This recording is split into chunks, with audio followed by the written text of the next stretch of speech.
Kwa majina naitwa Enoch Lioba, ni miongoni mwa watu tunaendesha akaunti zetu za kanisa la Moravian ushirika wa Mirumbani, ambazo zinajulikana kwa MCWT Mirumbani Tabora. Ukitufuata tunapatikana Facebook, tunapatikana Instagram, na karibu anza kujitambulisha majina yako. Asante. Bwana Yesu asifiwe. Jina langu linaitwa Edward Lucas Mgalula. Ni msharika wa Mirumbani kabla sijawa na nyadhifa hii, ila kwa sasa nafikiri nitakuwa ni msharika wa makanisa yote. Makanisa yote katika jimbo letu la Tanzania Magharibi. Ni nahudumu nafasi hii ya katibu wa idara ya vijana na uimbaji jimbo. Sasa takriban miezi miwili tangu niteuliwe na halmashauri kuu ya jimbo au ya kanisa tuseme. Nafurahi kwa kupata mahojiano na ndugu zangu hawa kutoka MCWT ambao wanaifanya kazi vizuri kabisa. Kazi kubwa ya kusambaza injili hata kwa wale ambao wako nyumbani, wenda walipata changamoto wa kufika katika ibada, lakini wanapokea kitu kizuri, wanapokea mafundisho, wanapokea ibada kuanzia mwanzo mpaka mwisho. Kwa hiyo ni kazi. Katibu wa idara ya vijana jimbo la Magharibi, karibu ndani ya siku 60 za utumishi wako. Asante. Kwanza mimi nimshukuru Mungu. Nafasi hii sio ya mchezo, na nafasi hii tukumbuke mwanzo ilikuwa inaongozwa na wachungaji wetu wa kanisa letu, lakini halmashauri ya jimbo ikaona ni vyema sasa tuwape vijana wenyewe walei ili waweze kuiongoza idara hii. Kwanza mimi nawapongeza na nawashukuru sana. Mimi ni miongoni mwa watu ambao walikuwa wanawasaidia hata wachungaji ambao walikuwa kwenye idara. Mara nyingi mawazo ya hapa na pale tunayapeleka kwenye ofisi, lakini pia kupitia mitandao yetu ya kijamii hii ambayo mlianzisha ndugu zetu, tulikuwa tunapenda kutoa maoni sana kipi kifanyike, kwa sababu sisi ndio tunakaa na vijana muda mwingi, tunajua changamoto zao. Na ukiangalia mimi natokea kwenye shirika mkubwa huo Mirumbani ambao una changamoto nyingi ambazo zinahitaji vijana waweze kubadilika. Kwa hiyo kupitia mafundisho niliyoyapata tukiwa katika ushirika kama huu mkubwa wa Mirumbani, ikawa ni nzuri na ikanijengea confidence hata nilipoingia mbele nikajua kabisa naenda kuanza na kipi, kinapata kipi. Kwa hiyo safari yangu ya siku 60 hii, kwanza namshukuru Mungu nimepata ushirikiano wa kutosha. Kuanzia jimbo penyewe inanipa ushirikiano, wachungaji wana furaha wengine sasa sababu hajawatembea sijajua furaha yao iko vipi, ila wana furaha kwa sababu wanaamini sasa nuru imefanyaje, nuru imeingia katika kutekeleza yote. Unajua changamoto ya mchungaji na kijana ni tofauti, ziko mbili. Mchungaji mpaka mafuta. Sasa mtu hata kama akiwa na hoja ya kupeleka kwa mchungaji anaweza kana muogopa. Mimi mchungaji nitampelekeaje hoja? Au hata kama mchungaji anaona kabisa hapa mchungaji mbona kama hapa alituchanganya, tunashindwa hata kumuelewa tumfanye nini, unaogopa ile kumface. Ila mimi sio wananifahamu, ni kijana mwenzao. Huenda anaweza nikawa na changamoto, watu wakaja kwa rise. Japo wanakuja kiprotocol, sidhani kama watanyataki ile hapana. Watakuja kwa protocol, lakini itakuwa ni vyema kuja hata kunishauri na kuniambia au kupitia hata watu wengine wakaniambia ambao ni marafiki zangu. Na mimi bahati nzuri napenda kusogeza watu karibu. Napenda ushauri, napenda nione jopo ambao hata nitaka mimi kama naenda ziara zangu tunapofanya hivi, napenda niende na wadau wangu wachache ambao wanaweza kaenda kule, hata kama nitaelezea jambo nao wanaweza kalisukuma kwa sababu wana experience na yale mambo. Kwa hiyo katika siku zangu 60 na mambo makubwa ambayo tayari nishayafanya. Mimi siku zote napenda heka. Sipendi kukaa tu ofisini kama nikaa ofisini, na hii inaweza nikaeka hata nilipokuwa shule nafundisha mwalimu kabla sijaamia masuala ya afya. Nilikuwa kwa kweli siwezi kukaa yani kwenye ofisi nimekaa tu nimalizika. Hata kama darasa napiga kelele nitaenda kulifundisha. Hata kama sio langu, tutaulizana hata maswali. Kwa hiyo napendaga mimi heka. Na heka siku zote ndo zinajenga. Kwa maana mwisho wa siku katika hizi siku 60 na mambo makubwa mawili. Jambo moja story sema ambalo kubwa sana ambalo hilo ni surprise. Mwezi wa 12 itakuwa surprise kwenye jimbo letu la Magharibi. Hilo silisemi. Ila itakuwa surprise.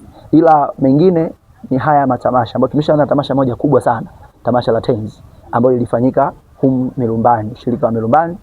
Lakini sambamba na hilo haliishi Mirumbani. Tayari tunalo Sikonge. Tarehe walitangaza, ila tunajua ni mwezi wa 9. Tuna jambo kubwa ambalo tunaenda kulifanya. Pale tuna Sikonge la uimbaji. Nadhani waimbaji wa Sikonge wengi kiangalia uandishi wa habari kuna changamoto ya kuimbia labda kwa flash au playback. Ila wao wenyewe wanafurahi kwamba tunaenda kubadilisha system. Tunataka waimbe live. Waimbe kwa kupitia nini? Vyombo. Hata kama ataimba mtu bila vyombo lakini anaimba kwa nini? Kwa mdomo wake mwenyewe. Kwa sababu haya kutegemea sijui ushomeke CD au flash. Kuna siku unaweza kaenda sehemu umealikwa kwenda kuwakilisha kanisa, umeme ukakatika, afu hamjui nyimbo, itakuwa nini? Itakuwa aibu. Kwa hiyo tuna imani tutatoka pale, tutakwenda Nzega, Kahama na tutamalizia mwisho kule Ziwa Victoria. Hiyo ni mipango ya siku 60 ambayo inaenda inafanikiwa. Sasa siku 60 tu, lakini ina matokeo chanya sana kwenye hayo mawili. Lakini pia la mwisho sasa bado tunaenda nao, sasa hivi tunaenda nao, tunahitaji kila kijana kwanza ajisajili ndani ya kanisa. Lakini pia kwaya zijisajili, tuzijue sisi jimbo letu tuna kwaya ngapi. Sio kwaya ya familia au bendi na watu sio 6 7, hapana. Tunataka kuwa na kwaya ambayo kisimama kweli nasema hii inawakilisha kanisa la nini? La Moravian. Sio huyu umegombana kidogo kaenda kuanzisha naye kwaya. Huyu naye kagombana kaenda kuanzisha kwaya. Hapana. Tunataka kwaya ambazo zio registered kwenye nini? Kwenye vitabu vyetu vya jimbo. Japo una hii unaona ina ugumu na watu wengine kwa nini wasajili na ile ada sio wameweka sio nini, hapana. Sisi kama mfuko wetu wa idara vijana hapa jimbo napata changamoto kwa sababu hatuna mfuko wenye fedha kabisa kwamba kusema hii itaendesha shughuli. Na mimi idara hii inanitaka nitembee sana sehemu nyingi. Limaza tunakuja na ubunifu mwingine kwa ajili ya uendeshaji wa ofisi ya katibu. Kwa mimi niliahidi mambo matatu ya msingi ya kufanya katika mwaka huu tangu nilipochaguliwa ndani ya Sultan. Ni kuhakikisha kwaya na vijana wote wanalipenda kanisa na wanakuwa ndio nguzo imara ya nini? Ya kanisa. Lakini pili, tunahitaji kuwa na mradi. Lakini tatu, ubunifu wa kufanya mambo mbalimbali ndio kama haya matamasha, sio mambo mbalimbali, yani ubunifu. Hivi vitatu mimi nitatembea navyo kwa mwaka huu na kuendelea mpaka pale ambapo nyazifa yangu itakuwa inafanya nini? Imekwisha. Na ninaona matokeo yake kweli inafanya nini? Yanaenda vizuri. Ndio.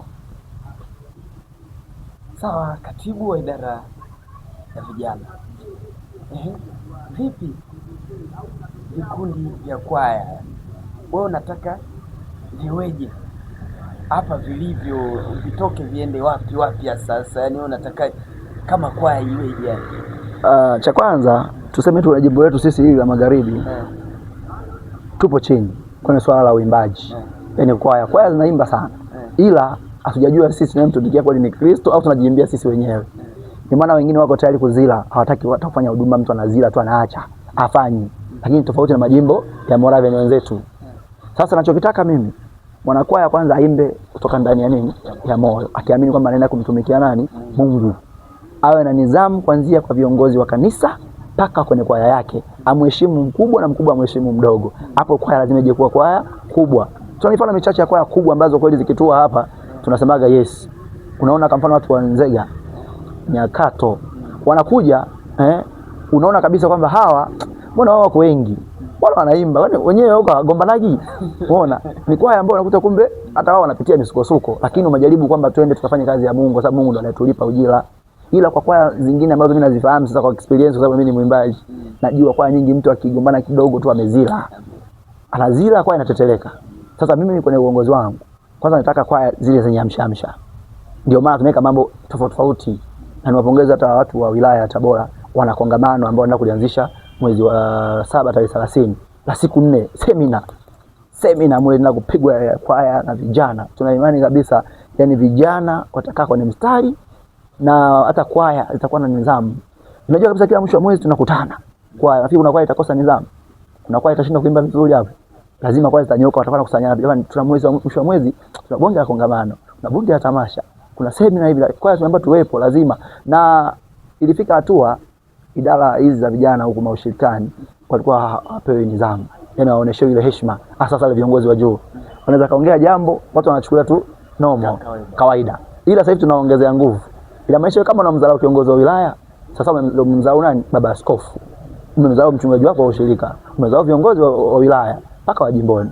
Kwa mwisho wa siku tunachokifanya sasa, kwaya lazima ziwe na nidhamu. Kwaya ambayo itaonekana na utovu wa nidhamu, fanye kama majimbo wengine wanafanya. Piga chini. Sawa? Wajifunze kwanza, wawe na nidhamu. Wakipata nidhamu watafanya nini? Watarudi kumtumikia Mungu. Kuna ile kasuba kwamba kwaya isipokuepo watu hawaji kusali kanisani. Sio kweli. Ikielezwa kabisa kanisani wana wamefanya 1 2 3, hata waumini watasema kumbe sawa. Tunataka kwaya yani wao wanachokiimba ndio kile kinafanya nini? Kinamaanisha toka ndani ya moyo wao. Ndio maana nimesema hivi sasa hivi tunataka, yani mimi nataka niwapende sana wanakwaya na vijana kwa sababu ndio nguvu kazi ya nini? Ya kanisa. Wazee wetu wameshachoka, wameshazeeka, wamebaki wanatuangaa sisi kama washauri na walezi wetu. Sisi ndio wenye maono. Watu wa kwaya na vijana. Kwa hiyo natamani sana nipate vijana wangu. Mimi nipo tayari kutembea kwa kila kwaya, wakiwa na changamoto yote tukashirikishane, tuone mawazo tunafanyaje. Penye uwezo wa kutoa mimi nitatoa bila hata wasiwasi wote. ila ambapo panahitaji tu ushirikiano mzuri wa kwenda kudiscuss tufanye mipango hii na hii, inawezekanika. Na nimeahidi hata nilipokuwa pale Sikonge, nikasema changamoto kubwa ziko wapi ila yetu ile, kwa sababu wengi hawana hata vyombo vya muziki na wenzetu wa Moravian, lakini system ya kufanya hivyo ipo nzuri tu ya kuweza kusababisha tupate vile vyombo. Sisi tunataka tuanze sisi wenyewe, wanakwaya waza mjichange nyinyi kama nyinyi, mkijichanga hata kama mkisema mnamuita mtu basi tuna 300 ashindi kununulia speaker. Kwa kuna ile umoyo mtu apate tu ile moyo kwamba mimi nichangie kikundi changu, bila kikundi changu mambo yafanya nini haya.